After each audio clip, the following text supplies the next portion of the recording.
I have written columns about the Wikileaks disclosures against Hillary Clinton's campaign. So much stuff is coming out that it's almost hard to keep up with. And I kind of rattled off a lot of this on Sunday's program. Two different segments. One of them had to do with Donna Brazile, a former CNN contributor, feeding a question in advance of the Clinton campaign. Comments by John Harwood of CNBC in communication with John Podesta, the Clinton campaign chairman, in which he seemed certainly antagonistic toward Donald Trump and somewhat sympathetic to the Hillary cause. And then, you know, again, it would take hours, and I don't think it's just getting anywhere near enough coverage. People in the Clinton campaign talking in disparaging terms about Catholics, needy Latinos, the head of the NAACP, collusion with the State Department over the way in which certain emails from Clinton confidant Sid Blumenthal would be leaked to the AP.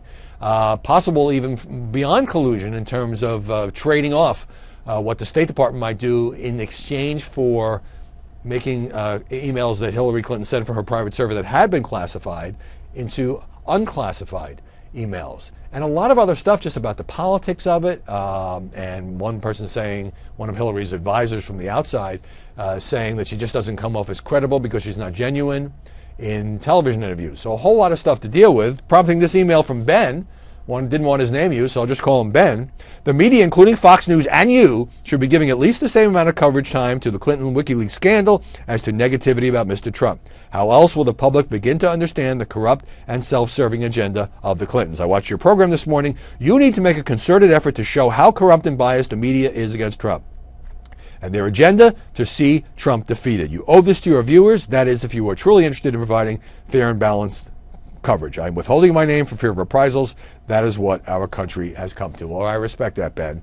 And I don't think there is anybody in the press corps who has spent more time over the past 15 months criticizing and critiquing the media for being unfair to Donald Trump, going back to the primaries when lots of people said he wasn't going to win, he wasn't a serious candidate, he was a sideshow, and all of that, and saying that it's gotten a lot worse during the conventions, since the conventions, and now in the coverage of these women. But when you lump all the media together, not all journalists are unfair to Donald Trump, not all news organizations are unfair to Donald Trump.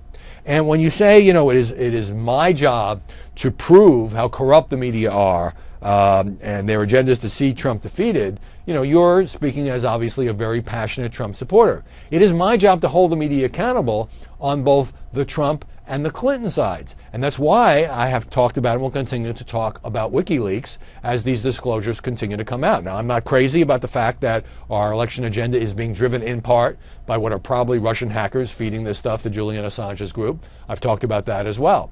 But I think that Trump supporters are so angry at the media right now, and maybe at the political system that Donald Trump has been taking on since the day he got in this race, that they think everyone in the press is corrupt, and they think that covering allegations against Trump is just not warranted. Katrina Pearson, his spokeswoman, told me that we shouldn't be covering the allegations by these women about sexual misconduct because she believes they are unsubstantiated, although we certainly covered allegations against Bill Clinton in the 90s, which of course led up to impeachment.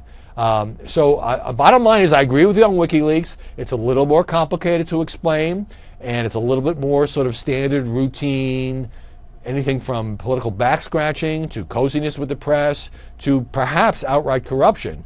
But right now, the sexual allegations have been so prominent, and let's face it, the media love to talk about this stuff. They don't particularly like Trump. They get ratings and clicks by doing it, that there is an imbalance, which is what I said on the show. Doesn't mean I have to devote the same number of minutes every week to each story. I'm not running a news show. I'm running a media program, and I appreciate the feedback.